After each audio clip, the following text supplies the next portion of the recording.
Peace. I just wanted to take a moment and build briefly about the Confederate flag situation as well as the topic of forgiveness in regards to Dylann Roof that I've been seeing trending on social media.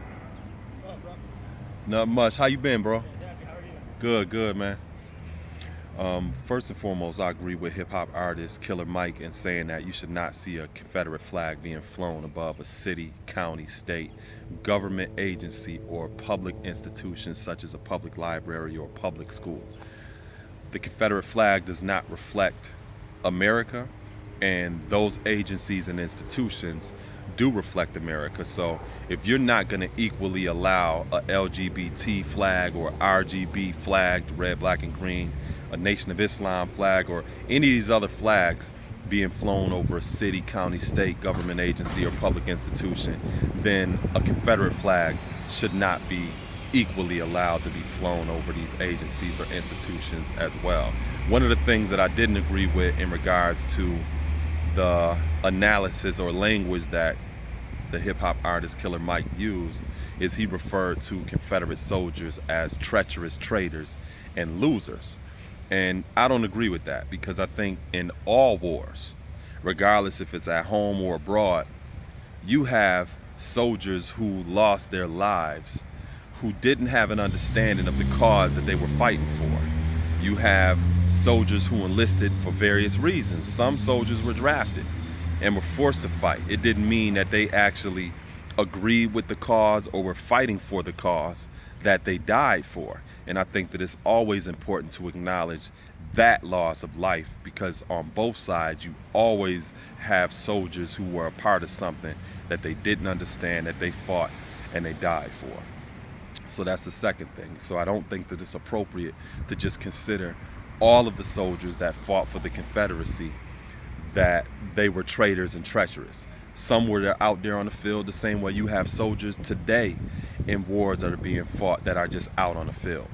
If they lose, they wouldn't be considered losers. They wouldn't be considered treacherous or traitors.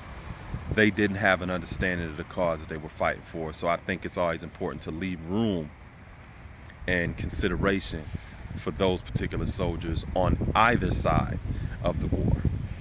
In terms of giving forgiveness for Dylann Roof, I think that people are oftentimes a lot more forgiving of others than they are of themselves. So some people that were so willing to forgive Dylann Roof for going into that church during Bible study and murdering 9 people in cold blood are less forgiving of their own children or family members or community members who may have committed something that was trivial in comparison to that heinous domestic act of terrorism. So I think that we need to work at home, and I think that those of us who are so willing to offer forgiveness for Dylann Roof to take more of a look at ourselves and the kind of relationships that we invest in right now.